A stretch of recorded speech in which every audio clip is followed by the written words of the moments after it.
دەکەن یاخود بە گروپ و بە تیمی جیاوازیش ئەم سیخۆڕیە ئەنجام بدرێت بەدەر لە کۆمپانیەکانی تایبەت بە شەبەکەی جیاوازی ئینتەرنێت و کۆڵ وەکو جەنابە ئاماژەوەی کرد. ڕاستێکە لە ڕووی ئینتەرنێتەوە هەموو لە ڕووی موبایل کۆمونیکیشنەوە شەریکاتی موبایلیکە لە ڕووی ئینتەرنێتەوە ئینتەرنێت سەرڤیس پرۆڤایدەرەکان ناتوانن بیکەن واتە ئەوەی کە ئینتەرنێت بۆ تۆ دابینەکە ئێستا تۆ ئینتەرنێت لەکوێ وەرەگری غێر مەسەڵەن تۆ لە یەکێ لە شەریکانەوە ئینتەرنێت وەرەگری ئەوە توانێەوە پێێت ئینتەرنێت سەرڤیس پرۆڤایدەر ISP ئەوە توانێت بەسەرتەوە تەجەسوسکە سیخوڕیکە هاکەکە جۆرێکی تر ئەوەیە کەسانی شارەزایان لە ڕێی ئینتەرنێتەوە بابڕێن ئەگەڕێن بە دوای ئەوەی کەوا تۆ دەرچەیەک بدۆزنەوە لە ناو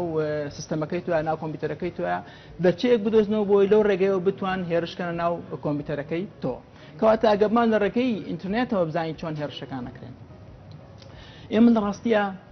هیچ کۆمپیوتەرێک بە کۆمپیوتەرێکی تۆ لە نێتوەرکە ڕەبت نابێ ئەگەر IP نەبێ. IP واتە ئینتەرنێت پرۆتۆکۆل. ئینتەرنێت پرۆتۆکۆل لە ڕاستیە 4 بایتە 4 خانەیە هەر بایتێکی 8 بتە و 4 کەڕە 2.32 چەند میلیۆن IP کا لە دنیا لەوە زیاترمان نییە. واتە IP ڤێرشنی 4 کە تا ئێستا بە پێشتر بەکاراتوە ژمارە ئەو IPیانەی لە دنیا هەیە مەحدودە و زانراوە و ئەزانێ لەکوێیە و ئەزانێ ئەدرێ بەکوێیە و ئەزانێ لە چ وڵاتێکە لە چ لۆکەیشنێکە GPS-ەکەی کوایە. ئەمانە IP ڤێرشنی 4 IPv4 متمان 2.32 بتە ئەمانە ژمارەی ئەو IPیانە لە دنیا هەیە لەوە زیاترمانی ئێستا بۆی لەبەرەوەی داواکاری زۆر هەیە لەسەر کۆنەکشن لەسەر ئینتەرنێت IP ڤێرشنی 6 پیا بووە ئەمە یەکسەر سمڵ ئەتوانێت ژمارەکانی زیاکە بەستەکە لێرە ئەوەیە لە ڕێی ئەو IPەوە ئەتوانێ سیخوریکا بەسەرتەوە دزە بە زانیارەکانت کات چونکە ئەو IPیانە ڕاستەوخۆ ئەزانرێت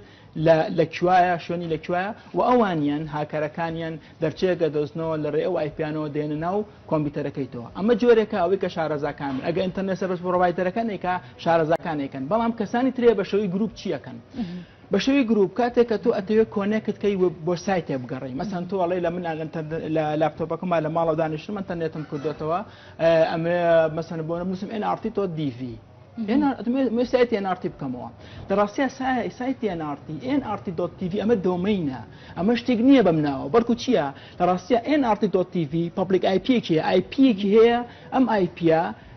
NRT-TV بەهۆی DNS-ێکەوە ڕەبتووە بە NRT-TV-ەکەوە کاتێک کە تۆ داوای NRT-TV-ەکە NRT-TV کە دۆمینەکەی ڕاستەخۆ پەیوەندیەکە بە IPەکەوە لەوێشە پەیوەندیەکە بە وەستینەکەەوە بۆی ئەو ماڵپەڕە چیتە لە ڤیدیۆ لە ڕسم بێنێ پیشانی تۆی بە هەنێک کەسانی شارەزایە گروپەکان یەن چیەکەن لە مابینی تۆی یوزەر لەگەڵ ئەو لۆکەڵ DNS-ە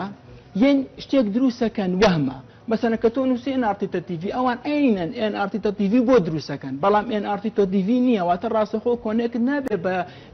IPەکەی و هۆستەکەی NRT-ەوە بەڵکو لای وەهمێکیان دروست کردووە کۆنێکە فەیکە کە فەیکەکەی بۆەوە کاتێک ئەکاونتی توی لیوابێ مەسەلەن بۆ من کارمەندێکم لە NRT ئیشەکەم ئەدبینم ئەمێ ئەپلۆتی فایلکەم کە من وازانینەکەی منە کە داوای یوزەرنەی و پاسوردم لەیەکە من یوزەرنەی و پاسوردی خۆمیم بۆی ئەپلۆتی کەم بۆی ئەپلۆتی فایلکەم ئەبینم چییە بێت ئەو هێرشبەرە ئەو هاکەرە ڕاستەخۆ